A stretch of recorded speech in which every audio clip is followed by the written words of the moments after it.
afternoon, good evening mga paps. So, today is April 8, Monday. Ang weather natin dito sa BC, Vancouver is +8 and gloomy tayo ngayon guys. No? Medyo maulan tayo ngayon. Kung makikita nyo sa likod ko, makulimlim tsaka may mga konting pag-ulan tayo. No? So 6:40 PM na. At kung mapapansin nyo rin guys, iba na yung aking background, right? Kasi lumipat na tayo ng place. So hanggang ngayon nag-aayos pa rin kami, pero nakalipat na kami ng place. So share ko lang sa inyo kung ano yung mga nangyari for the past days, weeks, no? Kung paano kami naglipat at yung mga problema or mga hassle na nangyari, di ba? Para din makita nyo rin kung paano ba, ano ba yung ma-experience nyo rin kung sakaling kayo ay maglipat din, right?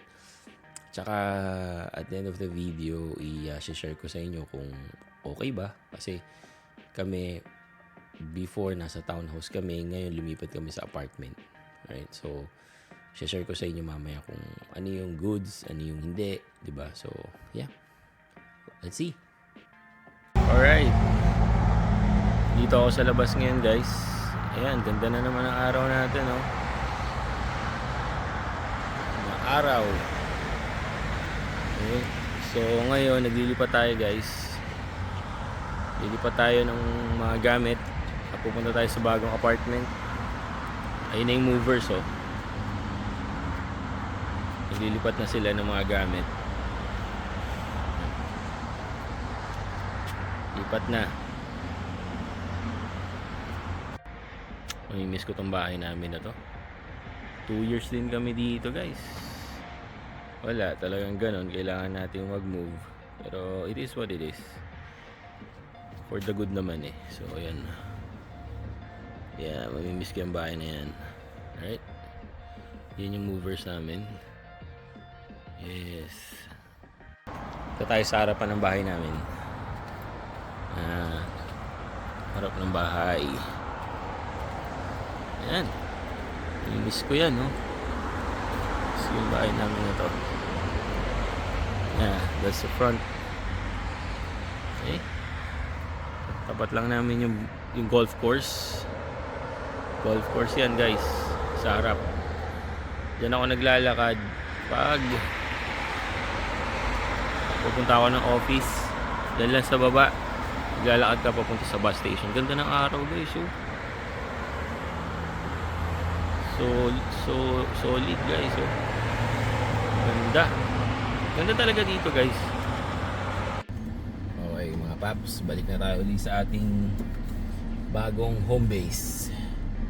Naghakot lang tayo ng konti. Kasi for this week, kailangan makalinis kami ulit. Kasi may open house. Nag-message sa amin yung broker na nag-handle ng bahay. Yun nga, mag-ano daw sila, magpapa-open house daw sila this coming weekend. So kailangan nating maghakot ulit at maglinis. Yan. Isa yan sa mga hassle, guys, nang naglilipat, no? Diba? Well, wala naman kami magagawa kasi ano yun eh, hindi naman sa amin yung bahay, diba? So ganun talaga.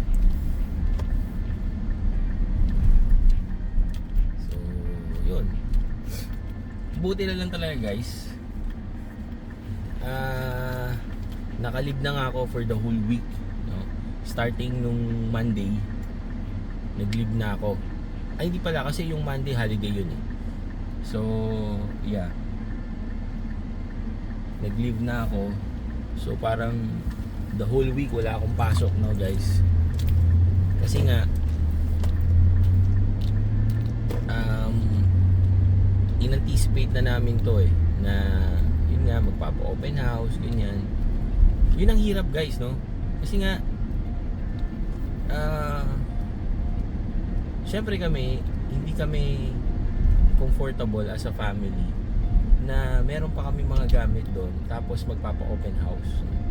Hindi namin alam kung anong mangyayari sa open house kasi first time naman namin to diba? But I assume may mga pupunta na mga buyers sa bahay, diba?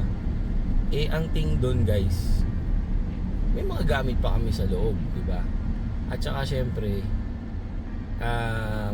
nahihiya din kami, kaya gusto rin namin malinis yung bahay, no? So isipin nyo guys, kung may pasok ako the whole week, tapos iisipin ko pa yung mag-aayos, maglilinis, hassle guys. Kumbaga dagdag isipin pa siya sa akin, no? Kaya yun yung yun din yung reason namin kaya din kami naghanap kami agad ng pwedeng lipatan.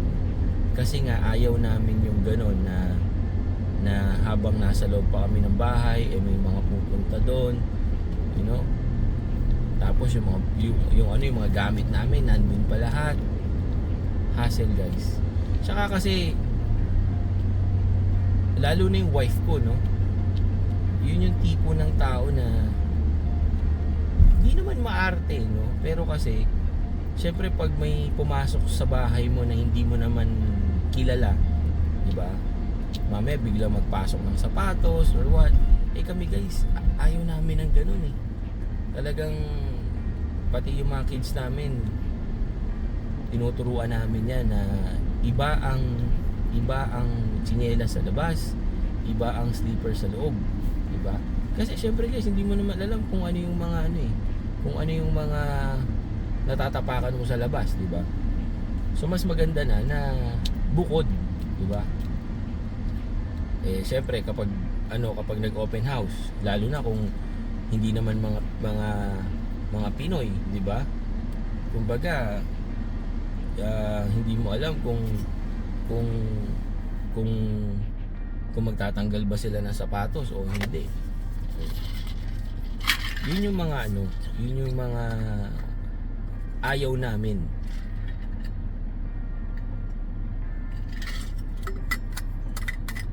Pero again, ano magagawa ko dun? It is what it is. Kaya rin, minabuti ko na rin na mag-file ng leave, diba? At least wala akong iisipin, wala akong kumbaga the whole week naka-focus na ako sa pag-aayos ng mga gamit, paglilipat, diba? Yun lang ang focus ko, diba? Kesa may mga iisipin ka pa na maglilinis ka kasi may mga mag-open house or may pupunta sa bahay. Hirap guys. Tapos may mga pa kami meron pa kami mga bata. Isa pang challenge yun for us. Siyempre meron na rin mga pasok yung mga bata. Tapos na ang tapos na ang spring break, di ba? So pumapasok na sila sa school. Mabuti na lang talaga hybrid ako. Tapos si Mrs. din nakakapag-remote work. Kung hindi, kutsa guys, ang hirap. Yun, nakwento ko lang kasi nga yun yung aming struggle ngayon, no? Kaya din hindi rin ako masyado makapag-edit, hindi rin ako makapag-video. Siguro kapag napanood nyo to, late na kasi nga wala hirap ang daming kailangan gawin, ang daming ganap. Okay. Saka guys, syempre, yun nga, may mga work pa kami.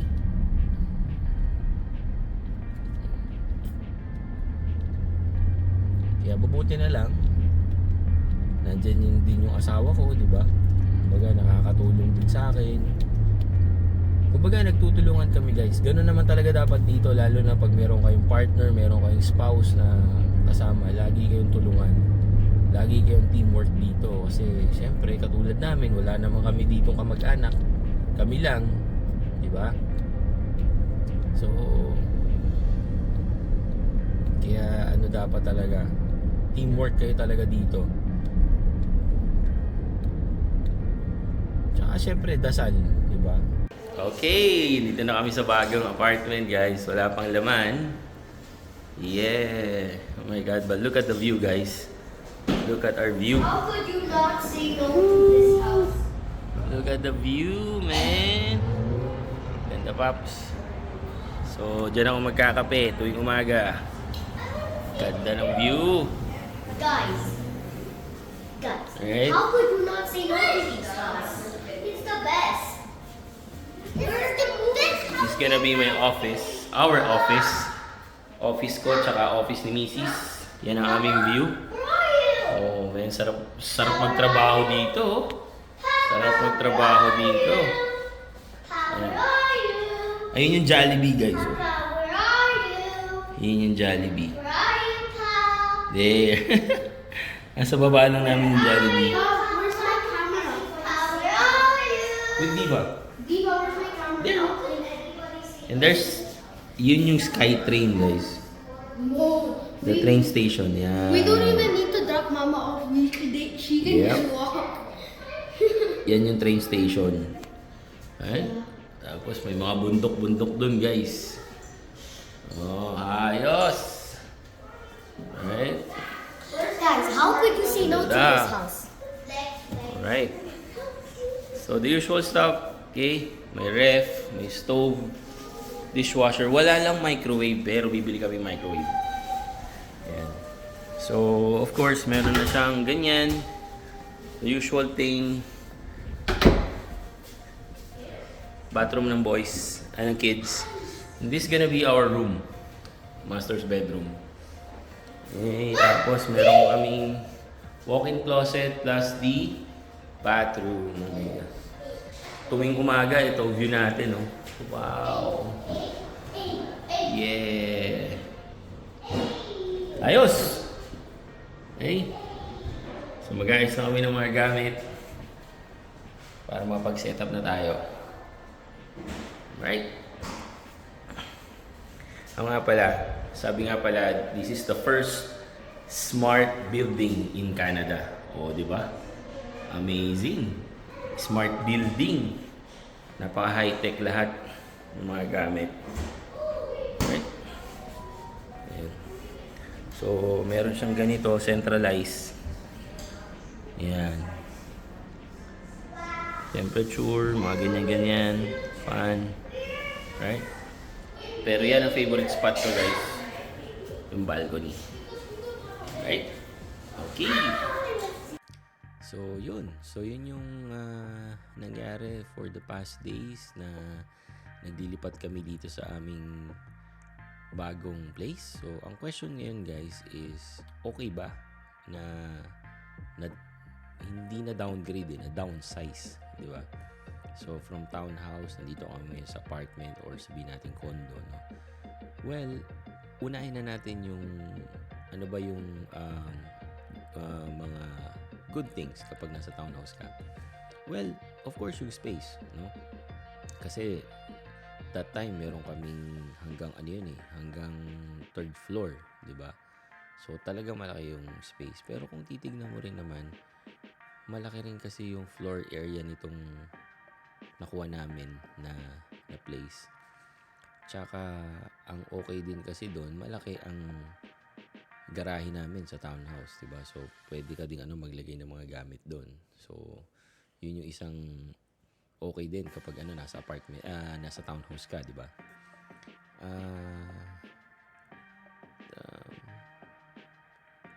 parang yun lang naman. Wala na akong ibang maisip kung ano pa yung okay, no, kapag nasa townhouse ka. Now, ano naman yung hindi maganda? Well, townhouse or nasa basement ka or what, or anything na owned by private landlord. Well, of course, yung katulad sa nangyari sa amin ngayon, 'di ba? Pag gusto nilang ibenta, kahit gusto mo pa dun sa place, wala kang magagawa. Kailangan mo umalis, 'di ba? Unlike kasi itong ganitong building na own ng ah, mga businessman or sabihin natin mga group of professionals, the only way na aalis ka dito is pag kung hindi okay yung payments mo, or pag binenta na yung buong building na, 'di ba? Napaka imposible nun eh. Pero, you know. So, yun yung mga ways na pwede. At saka, dito kasi sa place namin ngayon, malapit sa lahat. Yung, sabi ko nga, ayan, yung nasa likod ko guys, yan na yung SkyTrain. So, bababa lang ako, tawid, andyan na. Tapos, malapit kami sa groceries. Tawid lang din. Malapit sa mga parks, di ba? Si Jollibee nandyan lang sa tapat namin, 'di ba? So marami rin siyang mga perks. Marami ding good side. Of course, ang negative din naman, of course, maliit yung space ng konti. Tapos yung parking, syempre, talagang para kang nagpa-park lang sa mall, parang ganoon. Hindi katulad ng pag nasa townhouse ka, 'di ba? Solo mo talaga yung buong space ng parking mo. Right? I think yun lang eh. At the end of the day kasi guys, whether townhouse, basement, apartment, condo, o kahit ano pa yan, depende kasi sa needs mo eh. Diba? Halimbawa ako, hindi naman sa akin masyadong issue kung kailangan ko ba mag-commute or what, malapit sa SkyTrain or hindi, kasi nga naka-hybrid setup naman ako. Once a week nga lang ako lumalabas, 'di ba? Pero kung kailangan mo magbiyahe lagi, ang advisable talaga dito is malapit ka dun sa mga transportation system like yung SkyTrain. So kami nandyan lang. So kung si Mrs. or ako kailangan kong pumunta ng downtown, mabilis yung access namin. Tsaka kasi pag nagko-commute ako guys, papunta ng office, yung 30 to 40 minutes doon kinakain sa bus. Kasi nga maraming stops eh. So ngayon, since hindi ko na kailangan mag-bus, diretso na ako agad sa SkyTrain. So nakat ako ng mga 30 to 40 minutes na commute time ko. So okay siya, 'di ba? Again, case to case basis kung saan kayo mas comfortable at ano yung homey para sa inyo. Diba? Doon lang lahat 'yon. So doon lang lahat mag-fall yun. Depende kung ano yung pangangailangan niyo. Okay? So yun lang guys. Na-share ko lang din sa inyo kung yung journey ng paglilipat namin ng bahay. Well, challenging, mahirap, magastos. I-add ko pala guys yung gastos, no? Kasi syempre, part yan eh. Part yan kapag nag-move kayo, yung gastos, no? So, number 1 is yung movers. Per hour yun eh. So, 3 sila. Tapos, na-require kami mga 4 hours, no? Tapos, ang binayaran namin mga nasa 1,500 kasama na tax nun. Tapos, nagpalinis din kami. 2 sila for 2 to 3 hours yata yun, mga nasa 250. Tapos nagpa-carpet cleaning din kami, mga less than $80 yata yun. And lastly, kumuha rin kami ng storage. Yung storage namin malaki eh. Kalimutan ko yung sukat guys, pero umabot siya ng mga 200 per month. Pero yung first month namin libre. Yun. Well, hindi naman siya required guys, pero yun yung mga naging major namin na gastos. Of course, yung gas mo pa and everything. So, hindi pa kasama dun. Yun lang. What else? And then guys, huwag nyo palang kakalimutan. Depende yan sa depende sa province. Pero dito sa BC, may mga law. Yung mga tenant law. Basahin nyo na lang kung dapat maingat kayo dyan guys. So, halimbawa, dito sa BC, pag ang mag-i-initiate is landlord, 2 months advance kailangan sabihan kayo. Pag kayo naman aalis, kailangan 1 month in advance sabihan nyo si landlord. Yun. And basta may mga rules yan. Check nyo na lang. Mostly yan per province meron sila. So, check nyo sa website para wala kayong magiging legal issues or whatsoever, di ba? So, yun lang. Di ba? But at the end of the day, it is what it is. Kailangan natin gawin. So, sana nagkaroon kayo ng idea kung paano siya gawin, di ba? At ano yung mga pwede nyong ma-encounter. Right? Okay? Thank you again mga paps. So, peace.